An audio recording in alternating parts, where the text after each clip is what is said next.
Sutra teratai yang menakjubkan. Bab 15 Kemunculan dari Bumi.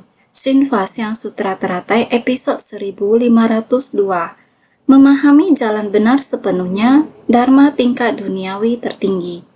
Jalan-jalan dari Dharma benar semua dipahami sepenuhnya, mulai dari Dharma tingkat duniawi tertinggi, memikirkan secara cermat kalau esensi dari segala fenomena Dharma adalah hampa dan tidak nyata, pada dasarnya tidak muncul atau lenyap. Memiliki keyakinan dan pemahaman yang nyata, batin tidak tergerakkan secara ceroboh, tetap tenang dan bersabar, memahami kedemikian dan mampu menerangi prinsip kebenaran dengan kebijaksanaan, sehingga dapat menemukan jalan tengah. Bersungguh hatilah. Jalan-jalan dari Dharma benar, semua dipahami sepenuhnya. Ya, dalam belajar Buddha Dharma harus memahami prinsip secara menyeluruh. Jika pemahaman secara menyeluruh telah tercapai, maka segala sesuatu akan menjadi sempurna. Jalan-jalan memenuhi alam semesta dan alam Dharma akan menjadi jelas. Yang harus kita pahami secara menyeluruh, Dharma tingkat duniawi tertinggi. Dharma tingkat duniawi tertinggi adalah proses praktik pelatihan diri dalam Dharma Buddha, mulai dari 5 jenis perenungan dan 4 tingkatan dari akar kebajikan, hingga 3 tingkatan luhur dan 4 tingkatan makhluk suci. Ini adalah istilah, mencakup berbagai tahapan praktik pelatihan diri yang akan membimbing untuk mencapai tujuan dari praktik pelatihan diri, sehingga mencapai tahapan pemahaman secara menyeluruh dari segala fenomena yang ada di dunia. Tentu saja ada urutan dalam pelatihan diri. Kita harus mengembangkan hal demi hal diikuti sesuai urutan pelatihan ada di dalam batin. Batin menentukan semua tindakan di kehidupan kita sehari-hari. Di dalam pelatihan diri, Dharma adalah metodenya. Metode yang hendaknya kita praktikkan di dalam kehidupan sehari-hari. Inilah yang merupakan Buddha Dharma yang sejati. Setelah memahami prinsip-prinsip ini, lalu mempraktikannya dalam kehidupan kita sehari-hari. Inilah yang harus dipahami dengan jelas. Memahami segala fenomena di dunia, ajaran-ajaran di dunia, dan prinsip-prinsip kebenaran harus jelas. Ada sangat banyak nama dan rupa ini. Kita telah membahasnya beberapa di antaranya sebelumnya, dan masih banyak lagi yang akan dibahas di masa depan. Oleh karena itu, kita harus mengingatnya. Dharma tingkat duniawi tertinggi memerlukan kita untuk memahami cara duniawi secara menyeluruh. Bagaimana memperlakukan orang dan benda, bagaimana benar-benar menerapkan Dharma di dunia. Dharma yang diterapkan tidak terlepas dari jangan melakukan kejahatan apapun dan amalkan segala kebajikan. Tidak terlepas dari tubuh, ucapan, dan pikiran. Batin dan niat pikiran kita berada dalam kehidupan sehari-hari di dunia. Kita belajar Dharma bergantung pada sebersit ikrar kita. Tubuh, ucapan, pikiran, dan ikrar kita tidak boleh mengendur untuk mempraktikkan dalam tindakan nyata. 4 praktik penuh kedamaian dan kebahagiaan tidak terpisahkan dari segala pelatihan di dunia ini. Kita harus ada pengasuhan diri, maka kita bisa menghadapi orang dan benda dengan sempurna. Ini Dharma tertinggi. Dalam setiap hal, kita perlu memikirkan secara cermat kalau esensi dari segala fenomena Dharma adalah hampa dan tidak nyata, pada dasarnya tidak muncul atau lenyap. Sebelumnya kita juga telah memberitahu semua orang. 4 kebijaksanaan. Kebijaksanaan dengan kegiatan tak terbatas. Kalimat pertama, karena kita telah banyak kali membahasnya, kita dapat mempraktikannya dalam kehidupan kita. Seharusnya kita bisa ingat bagian selanjutnya. Kebijaksanaan dengan pengamatan menakjubkan. Kebijaksanaan terhadap kesetaraan dalam sifat hakiki. Kebijaksanaan agung cermin sempurna. Bukankah ini semua dapat diterapkan dalam kehidupan sehari-hari kita? Dharma begitu dekat dengan kehidupan kita. Banyak sebutannya, namun tidak terlepas dari kehidupan sehari-hari kita dalam menghadapi orang, masalah, dan benda. Di dalam masalah-masalah ini, kita harus menyatu dengan prinsip, harmoni dengan prinsip. Ketika kita berbicara atau melakukan sesuatu, Ini adalah perwujudan, tapi konsep pemikiran tidak boleh terpisah dari prinsip Dharma, yaitu prinsip kebenaran. Maka harus memikirkan secara cermat kalau esensi dari segala fenomena Dharma. Apakah kita telah bertindak sesuai dengan prinsip kebenaran? Jika berbicara atau berbuat sesuatu selaras dengan prinsip kebenaran, maka semua urusan akan berjalan lancar. Ketika kita berhadapan dan berinteraksi dengan dunia luar, apakah hati dan batin kita pernah goyah? Ketika kita berada di dalamnya, apakah timbul pikiran serakah atau kemarahan atau delusi? Jika dalam proses ini timbul pemikiran seperti itu, pikiran mengacu pada keuntungan yang didapat diri sendiri, tidak memikirkan dampak kerugian yang akan ditimbulkan, tidak mempertimbangkan efek kerugian orang lain. Hanya ingin mendapatkan lebih banyak keuntungan bagi diri sendiri. Jika kita memiliki pemikiran yang seperti ini, kita harus segera memikirkan substansi tentang hampa dan tidak nyata, pada dasarnya tidak muncul atau lenyap.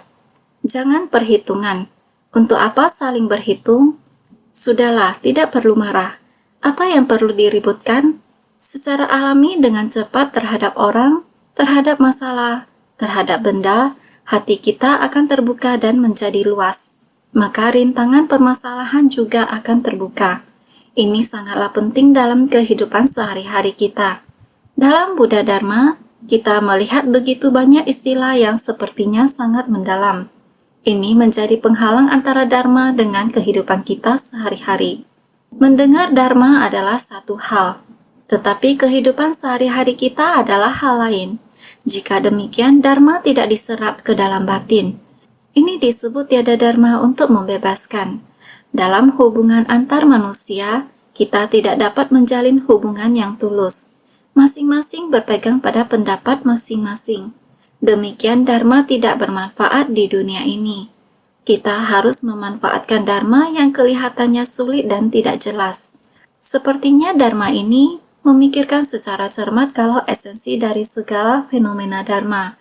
Apakah itu bisa diterapkan dalam kehidupan sehari-hari? Bisa. Dalam menghadapi orang dan menangani sesuatu, kebijaksanaan dengan pengamatan menakjubkan. Ini berarti akar indera kita bersentuhan dengan objek indera.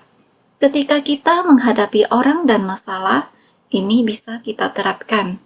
Memikirkan secara cermat adalah kebijaksanaan dengan pengamatan menakjubkan.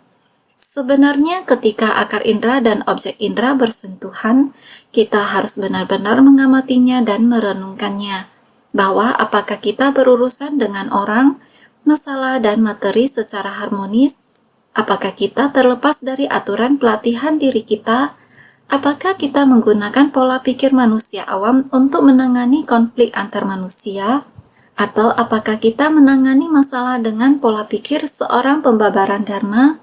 Ini berbeda.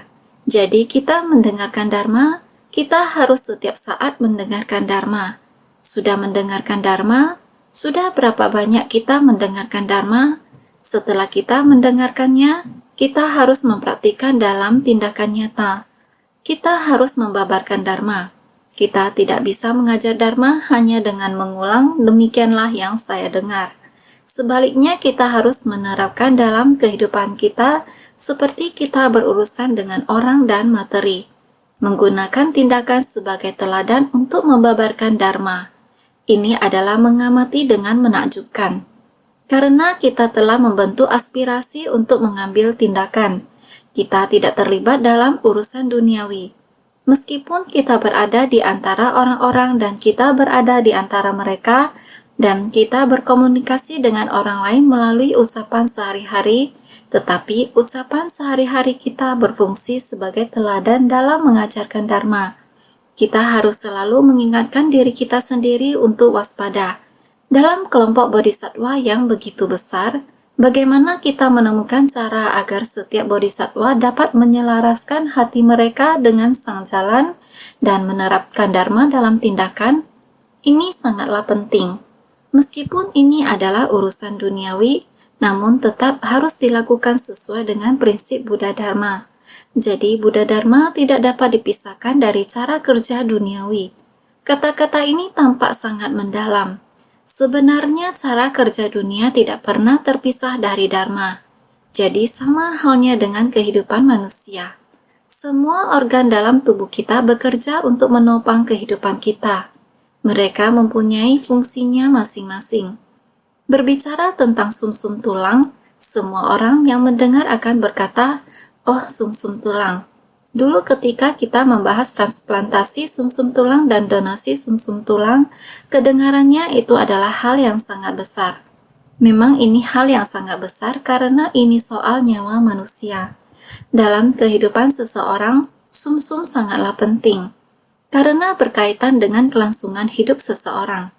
Kehidupan setiap orang bergantung pada sistem hematopoietik. Jika sistem hematopoietik saya tidak berfungsi dengan baik, dengan bantuan teknologi modern, saya dapat mengandalkan orang lain untuk memberi saya sel hematopoietik yang merupakan sel-sel di sumsum tulang. Sel-sel di sumsum tulang memiliki kemampuan untuk menghasilkan sel darah. Orang sehat terus-menerus memproduksi sel darah. Oleh sebab itu, mereka dapat berbagi sel-sel yang berfungsi di sumsum tulang mereka dengan menyumbangkan beberapa mililiter sel tersebut. Sel-sel ini ditransplantasikan ke orang lain, yang sistem hematopoietiknya tidak berfungsi dengan baik, sel darahnya ditransplantasikan. Orang ini pasti sel-sel lamanya hancur total, sepenuhnya dimusnahkan sebelum mereka dapat menerima transplantasi sumsum tulang dan agar sel-sel darah baru ini dapat berfungsi. Bukankah ini sama bagi kita? Pertama-tama kita harus melenyapkan sejumlah besar ketidaktahuan dan penderitaan. Ini seperti orang yang membutuhkan transplantasi. Sebelum menerima transplantasi, mereka harus memasuki lingkungan yang steril terlebih dahulu. Sama halnya kita menerima Dharma Buddha. Kita sendiri harus duluan perlu mengikis kegelapan batin dan kerisauan kita. Keserakahan, kebodohan, kebencian, semuanya harus dihilangkan. Kebiasaan buruk umat awam kita harus tanpa berhentinya dikikis. Harus tanpa hentinya. Tanpa berhentinya dikikis. Kita baru mampu dengan Dharma Buddha tanpa berhenti menerimanya. Ini perlu kerja keras dalam pelatihan diri kita. Setiap orang harus menjernihkan batin diri sendiri. Dharma Buddha diterima adalah perlu diimplementasikan dalam kehidupan sehari-hari kita. Implementasi kehidupan sehari-hari adalah seperti darah sampai dalam tubuh kita. Kita harus segera direhabilitasi. Rehabilitasi dengan alamiah, sel darah ini akan menjadi sumber kehidupan yang baru. Fungsi hematologi kita mulai bisa menyatu. Sama halnya, Dharma mau masuk ke dalam batin kita. Kita harus mengikis kebiasaan buruk kita di masa lalu mesti disapu bersih. Membawa kebiasaan buruk kita di masa lalu. Pemikiran tidak seperti pemikiran kita di masa lalu tidak benar. Tidak merasakan, masih harus melekat. Ini namanya kerisauan masih ada. Kegelapan batin ini masih ada dalam hati. Dharma yang begitu bagus, mana mungkin bisa masuk dalam dharma kita? Masih orang yang sama. Selamanya tidak dapat memperbaikinya. Selamanya seorang umat awam bukan hanya melukai diri sendiri. Seandainya masuk kerumunan masyarakat juga bisa melukai, ini semua kita harus lebih waspada. Harap semuanya mesti lebih bersungguh hati. Memikirkan secara cermat kalau esensi dari segala fenomena Dharma.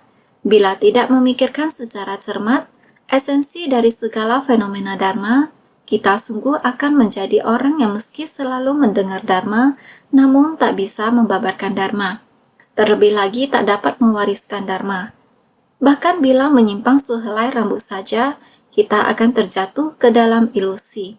Kita akan dengan mudah kembali lagi kepada ketidaktahuan, kerisauan, dan kebingungan.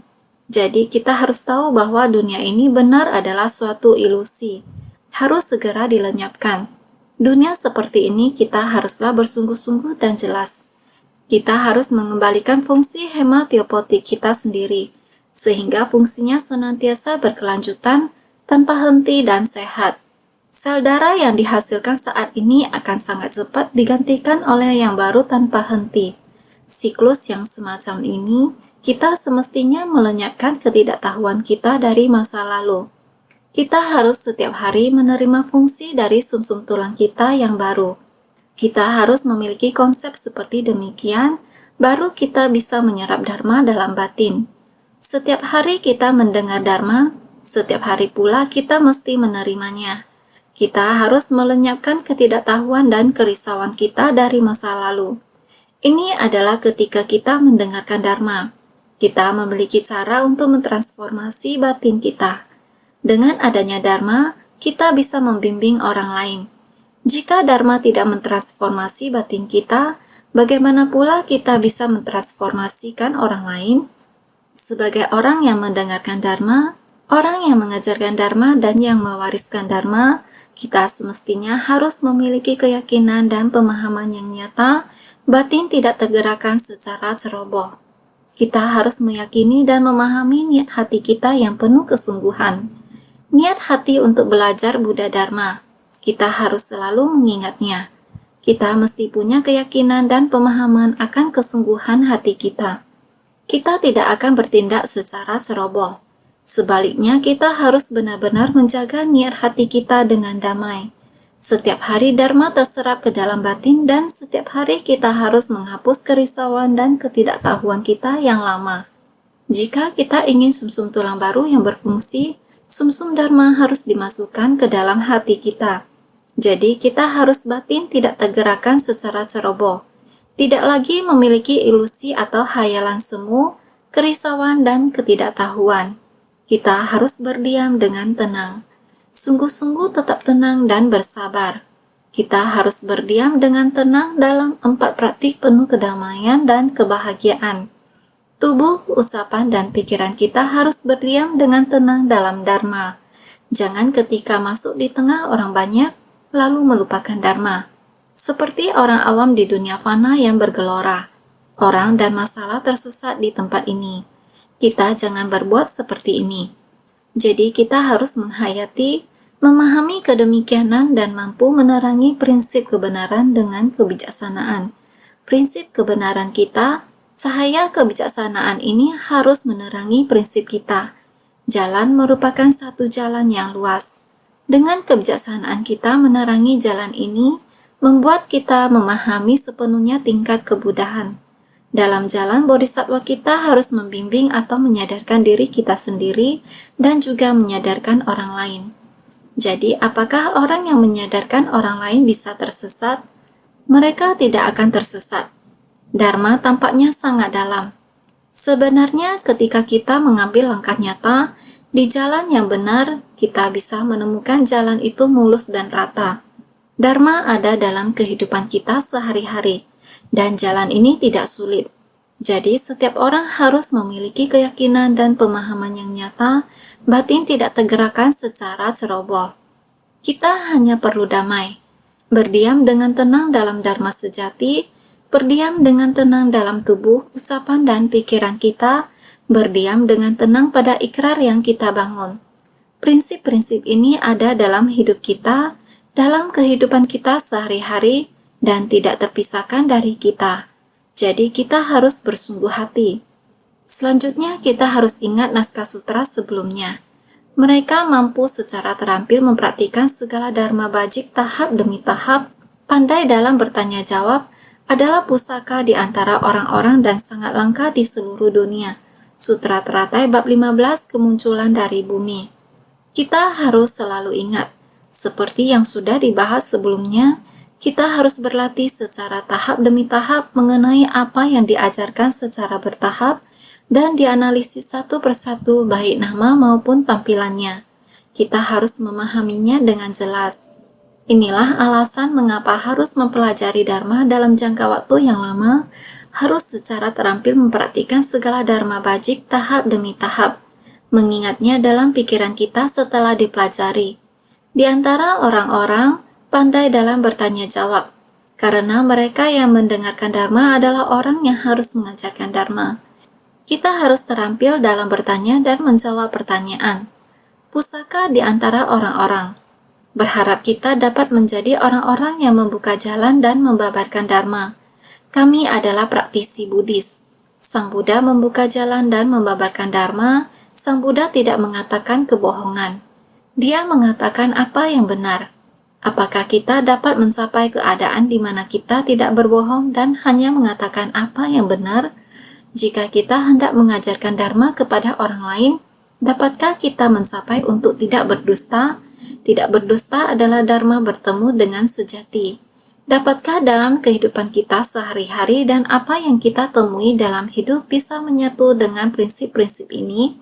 Dalam dharma sejati ini, tidak ada kepalsuan. Apa yang benar tidak mungkin salah. Berharap kita semua dapat mendengarkan dharma dengan bersungguh hati. Saat kita melewati tahap ini, kita harus mengubahnya menjadi sesuatu yang bisa kita gunakan. Oleh karena itu, pusaka di antara orang-orang. Sulit sekali terlahir sebagai manusia, dan juga sulit untuk mendengar Buddha Dharma. Tubuh kita adalah wadah untuk pengembangan spiritual, dan kita dapat menggunakannya untuk mengubah diri kita. Jika kita menggunakannya di tengah orang banyak, kita dapat mengubah mereka. Tubuh kita sangat berharga. Kita harus menyadari hal ini. Jika kita berharap bisa menjadi penolong dalam kehidupan orang lain, kita harus berikrar untuk diri kita sendiri.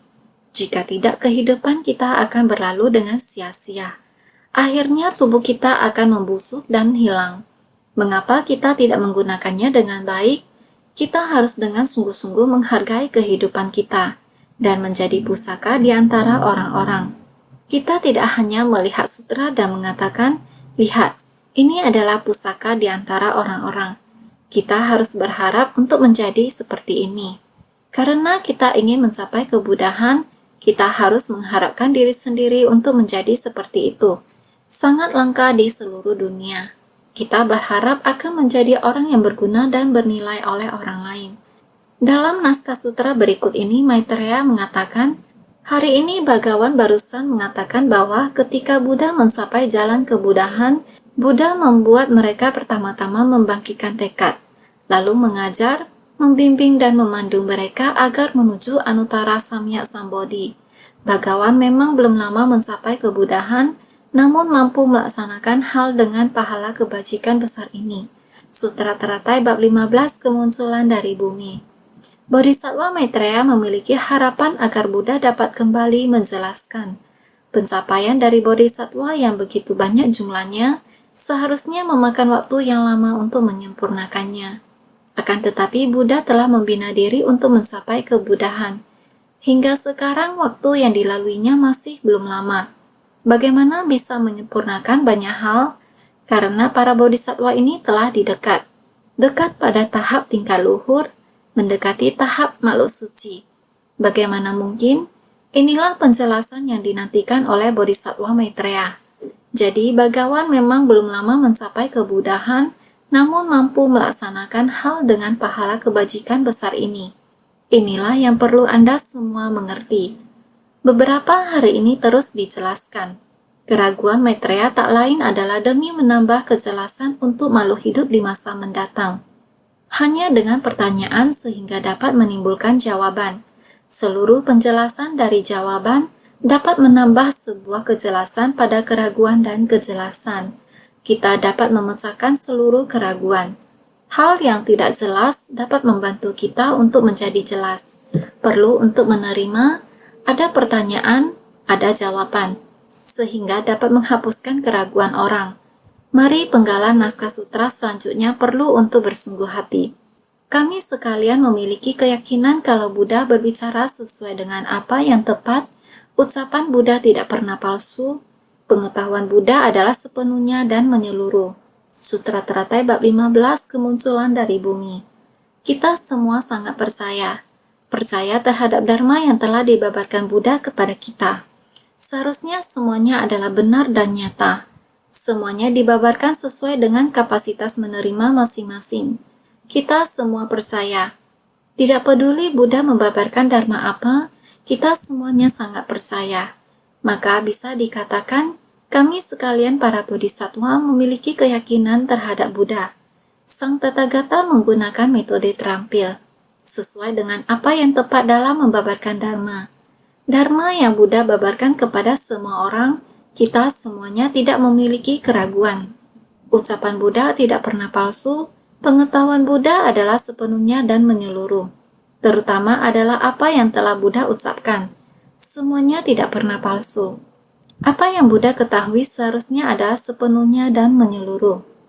Ucapan Buddha tidak pernah palsu, pengetahuan Buddha adalah sepenuhnya dan menyeluruh. Artinya, semua dharma yang dibabarkan Buddha adalah kenyataan, tidak pernah palsu.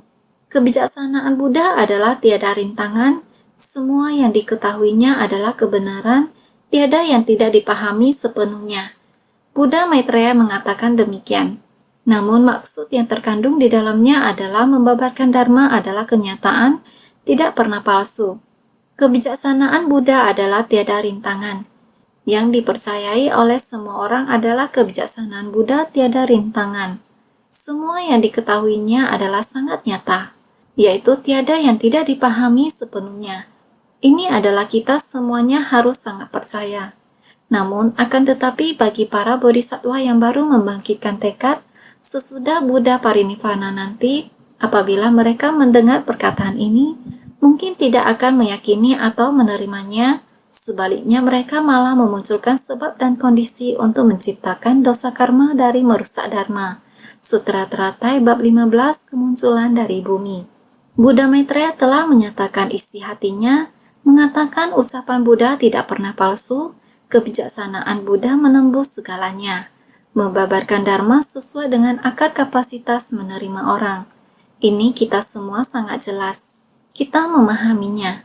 Saya bisa mengajukan pertanyaan seperti ini karena para bodhisattva yang baru membangkitkan tekad ini.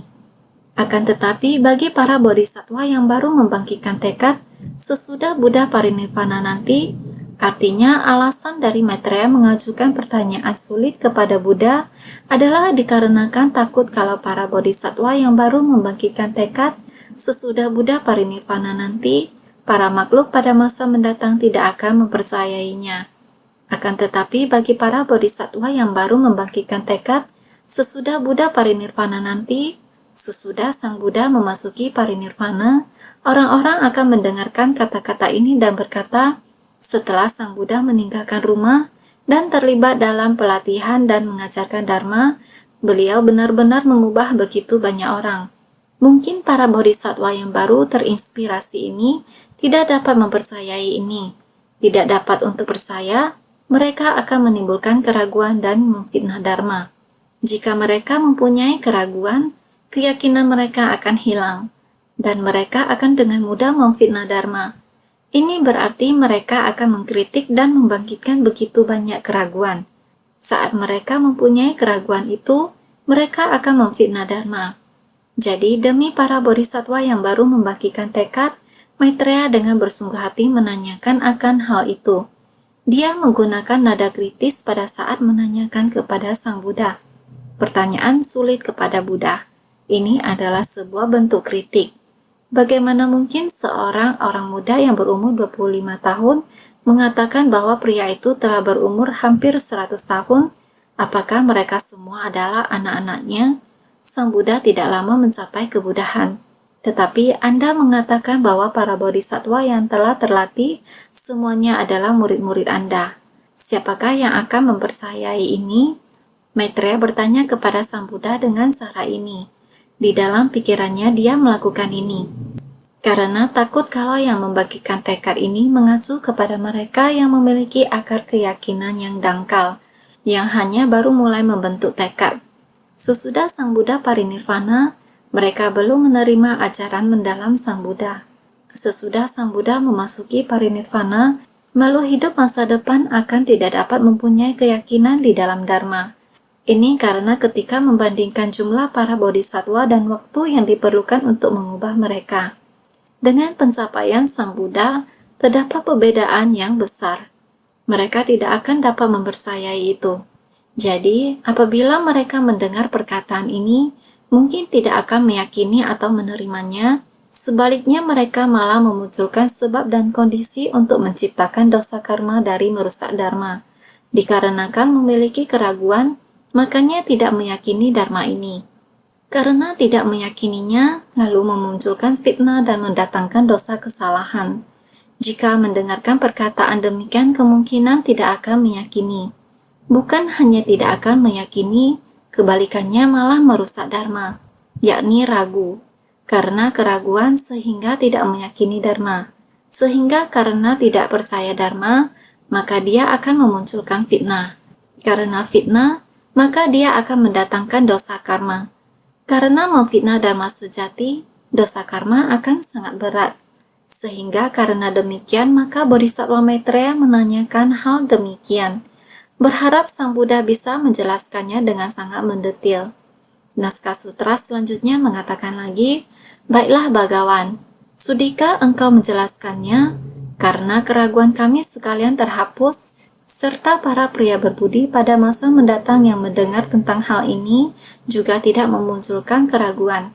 Sutra Teratai bab 15 kemunculan dari bumi. Baiklah, itu berarti sangatlah bulat tekadnya. Menggunakan nada bicara yang sangat bertekad. Bukan lagi pertanyaan yang penuh keraguan, adalah menggunakan nada bicara yang memohon untuk mengatakan bahwa saya sangat bertekad. Sang Buddha kami semuanya sangat yakin adalah dikarenakan untuk masa yang akan datang, saat ini dan yang akan datang. Saat ini pemula, para makhluk yang akan datang sehingga mesti untuk mempersilahkan, memohon dan mempersilahkan Sang Buddha mesti demi kita orang-orang saat ini. Untuk menjelaskan keraguan ini, juga demi untuk orang-orang di kehidupan yang akan datang, untuk membuat mereka dapat memahaminya dengan sangat jelas. Paham bahwa Sang Buddha membimbing para makhluk. Prinsip kebenarannya ini bagaimana terakumulasinya, ini harus ada sebuah kebenaran sebenarnya. Prinsip kebenaran mengenai pendekatan permasalahan yang sebenarnya. Barulah orang dari kehidupan berikutnya bisa bersatu hati, menerimanya dengan yakin. Sehingga mengatakan baiklah. Baiklah artinya kata yang mempertegas. Memohon pada Bhagawan agar menguraikan keraguan orang-orang pada masa sekarang dan masa mendatang. Sudikah engkau menjelaskannya untuk menghapus keraguan kami sekalian? Dia tidak ragu dan sangat pasti mempertegas. Buddha pasti akan menerima permohonan kita. Memohon kepada Bhagawan untuk mempertegas. Untuk orang-orang pada masa sekarang dan masa mendatang, untuk menguraikan keraguan mereka. Ini dinamakan sudikah engkau hanya untuk memohon kepada Buddha untuk menjelaskan kepada semua orang. Menjelaskan dengan detail secara terperinci. Sehingga orang-orang masa mendatang tidak memiliki keraguan lagi dan dapat menghapus keraguan orang-orang masa sekarang. Oleh karena itu, serta para pria berbudi pada masa mendatang, tidak hanya orang-orang yang ada di sana yang perlu menghapus keraguan mereka. Ini diteruskan lagi sampai masa mendatang. Masa mendatang mereka adalah masa sekarang ini. Era Bodhisattva Maitreya saat itu, orang-orang yang ada di tempat, beliau mewakili orang-orang yang ada di sana untuk bertanya, berharap Buddha dapat menjelaskan atau menguraikan untuk membantu orang-orang yang ada di tempat untuk memahami lebih jelas. Di saat yang sama, juga untuk orang-orang di masa mendatang dapat membangkitkan tekad dan memiliki keyakinan. Aspek pokok Bhagawan yaitu naluri atau insting beliau. Sejak awal mula, bagaimana beliau mulai menghabiskan waktunya terus-menerus berada di dunia, menyelamatkan dan membimbing para makhluk di dunia saha. Di dunia saha dapat mengakumulasi dengan waktu yang sangat panjang, sukses atau berhasil menyelamatkan dan membimbing banyak orang. Awal mulanya bagaimana awal mula ini semua terjadi, berharap saat dan ruang ini, angka yang ada di dunia ini dapat diterima oleh semua orang. Ini adalah harapan Bodhisattva Maitreya bahwa Buddha bersedia untuk menjelaskan atau menguraikan dengan jelas, detail, dan terperinci. Menyatukan atau menggabungkan prinsip dengan materi atau masalah, maka aspek jejak masa lalu dan aspek pokok sekarang, bagaimana dapat membantu semua orang untuk memahami dengan jelas. Oleh karena itu, dari tanya jawab, sehingga dapat menghapus dua jenis keraguan. Untuk menghapus dua jenis keraguan, serta para pria berbudi pada masa mendatang yang mendengar tentang hal ini, juga tidak memunculkan keraguan. Dari tanya jawab dapat menghapus dua jenis keraguan, yaitu menghapus keraguan dari orang sekarang dan menghapus keraguan dari orang masa mendatang. Yang pertama adalah menghapus keraguan dari orang sekarang, Yang dimaksud dengan sekarang adalah era Maitreya.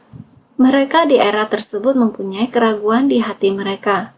Yang kedua, menghapus keraguan dari orang masa mendatang. Orang masa mendatang itu adalah kita yang sekarang.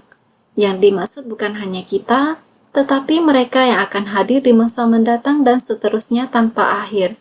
Untuk mereka yang hadir pada masa itu, ia berharap semua orang yang melihat sutra ini akan muncul kepercayaan. Mengapa mereka harus masuk ke jalan bodhisattva?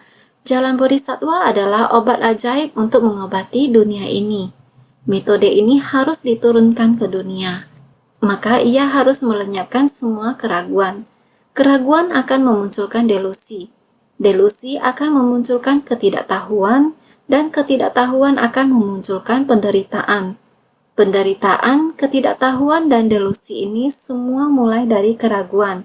Maka ia harus membantu orang-orang melenyapkan keraguan, ketidaktahuan, dan delusi ini. Ini artinya semua orang harus dijelaskan dengan baik untuk orang-orang masuk ke jalan bodhisattva dan mencapai kehidupan bijaksana yang sehat. Dharma ini, sumsum dharma, harus dipahami dengan jelas. Kehidupan bijaksana yang sehat memerlukan sumsum dharma. Sama seperti orang yang sehat memerlukan sumsum tulang. Jadi kita harus bersungguh-sungguh untuk memahami hal ini. Ini menjelaskan alasan dari keraguan dan menyebutkan kalau Tathagata dalam membabarkan Dharma adalah sesuai dengan yang tepat untuk para makhluk, serta tidak pernah berkata dusta. Sekalipun mereka sekalian terhadap perkataan Buddha, mungkin belum paham, namun dikarenakan meyakini bahwa kebijaksanaan Buddha dapat menembus segalanya tanpa rintangan, makanya tidak pernah tidak menaruh keyakinan pada ucapan Buddha. Tathagata dalam membabarkan Dharma adalah sesuai dengan yang tepat untuk para makhluk. Mengetahui bahwa waktu Sang Buddha sangatlah panjang dan lama. Mengikuti makhluk hidup untuk tumimba lahir di 6 alam kehidupan. Buddha tidaklah tega. Maka dalam waktu yang lama mengikuti makhluk hidup datang untuk membimbing dan menyadarkan para makhluk. Secara terus-menerus mengikuti kebutuhan semua makhluk. Berkorban dengan cara seperti itu. Serta tidak pernah berkata dusta.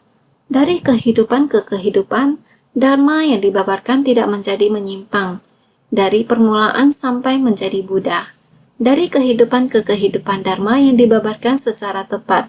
Dengan cara ini, Sang Buddha bertahun-tahun, dari kehidupan ke kehidupan, berkalpa-kalpa, menjalaninya dengan Dharma sejati dari tidak berdusta. Sekalipun mereka sekalian itu merupakan murid Sang Buddha. Semuanya terhadap perkataan Buddha mungkin belum paham, namun dikarenakan meyakini bahwa kebijaksanaan Buddha dapat menembus segalanya tanpa rintangan.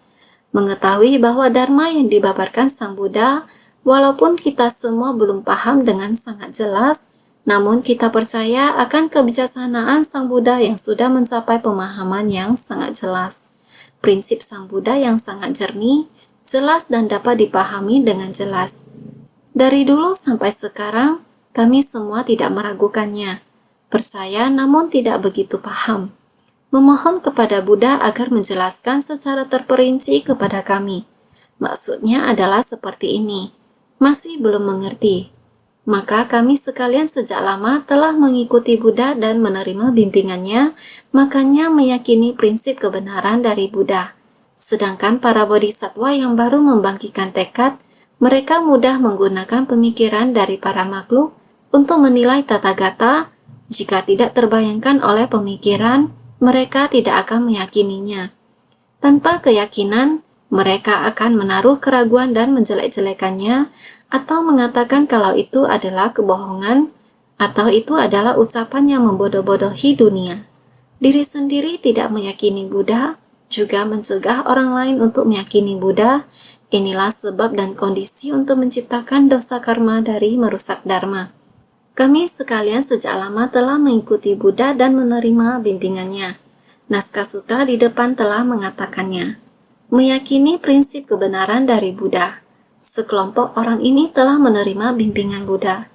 Seluruh bimbingan, kita juga meyakini semua prinsip sejati yang telah dibabarkan oleh Buddha, sedangkan terus sampai kepada bodhisattva pemula. Kita semua juga meyakininya tanpa keraguan sedikit pun. Akan tetapi terus sampai pada bodhisattva baru. Waktu bodhisattva pemula, mereka mudah menggunakan pemikiran dari para makhluk untuk menilai Tathagata. Bukankah sama seperti kita manusia pada masa kini? Manusia masa sekarang memiliki pikirannya sendiri, memiliki pendapat, ingin menilai dan menguji. Buddha sebenarnya apakah itu? Ingin menilainya. Ini merupakan tren pada masa kini. Pada masa Sang Buddha, beliau telah memikirkan tren pada masa yang akan mendatang adalah bodhisattva pemula. Bahkan remaja di zaman modern bersedia untuk menerima Buddha Dharma dan mengikuti perilaku modern. Ini juga membuat kita sangat khawatir. Jika tidak terbayangkan oleh pemikiran, mereka tidak akan meyakininya. Pemikiran dan pendapat mereka belum mampu untuk mencapai proses dari prinsip sejati. Mereka mulai menyingkirkan Dharma dan tidak meyakininya. Mereka memberontak. Pemberontak ini adalah tren kritik lainnya. Ini adalah memberontak demi memberontak. Mereka masih belum sempat untuk membahasnya. Mereka mulai tidak yakin karena tanpa keyakinan maka akan menaruh keraguan dan menjelek-jelekan.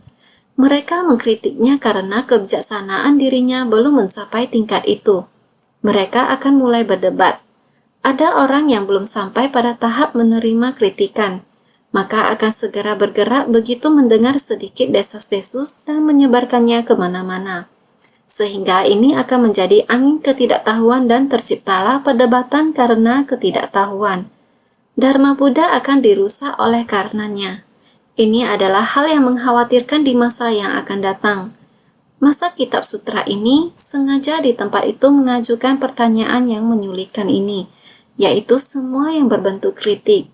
Bodhisattva Maitreya mengajukan pada naskah sutra ini, barulah dapat membantu kita agar dapat lebih memahami para makhluk masa mendatang. Bodhisattva yang baru saja membagikan tekad, serta pemikiran mereka yang modern, kita baru dapat memahami. Maka atau mengatakan kalau itu adalah kebohongan. Demikianlah mereka mengkritik Dharma Buddha dianggap sebagai kebohongan. Sebenarnya Buddha tidak pernah bohong.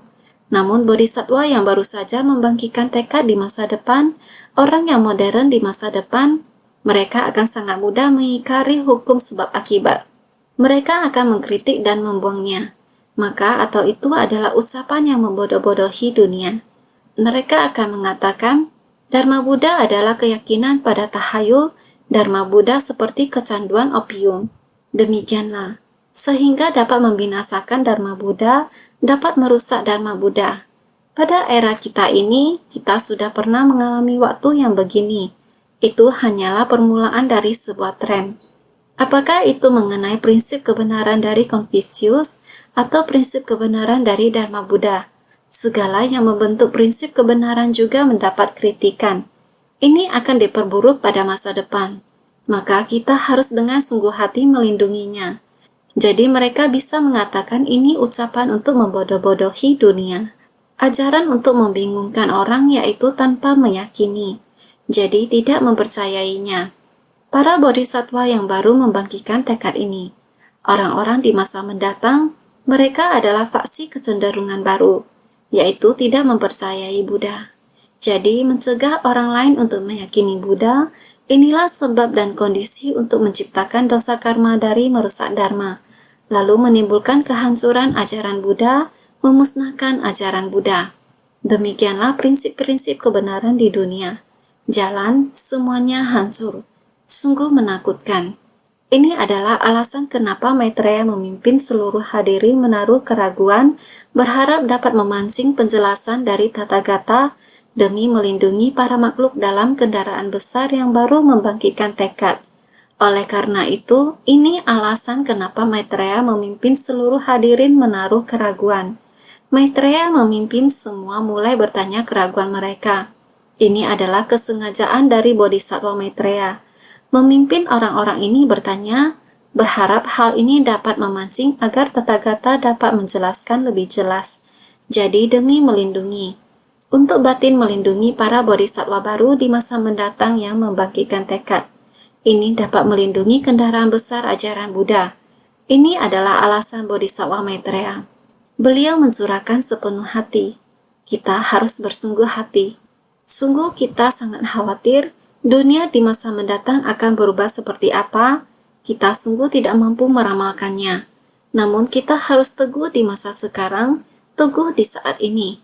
Bagaimana melindungi Dharma? Harus dengan diri sendiri praktik secara nyata dan memperjelas arah tujuan jalan kita. Harus membuka jalan ini dengan segera. Mengarah ke arah jalan yang benar, membuka sebuah jalan, segera praktik dengan tindakan nyata. Semua orang segera datang membentang jalan yang mulus agar semua orang ada arah tujuan untuk dilalui. Walaupun orang yang di depan jalannya tidak tembus, orang yang di belakang yang membentangkan jalan sambung kembali membuka jalan.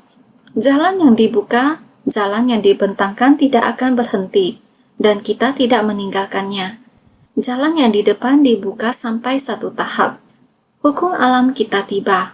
Kita kembali lagi mulai membentangkan jalan dan sambung lagi membuka jalan. Jalan pelatihan ini tiada hentinya, dibuka sampai tingkatan Buddha. Ini merupakan perumpamaan bagaimana membuka satu jalan memasuki kediaman Tathagata. Kamu ingin memasuki kediaman Tathagata, juga harus ada jalan masuk. Kalau tidak, di luar kediaman Tathagata adalah rumput liar, pohon liar.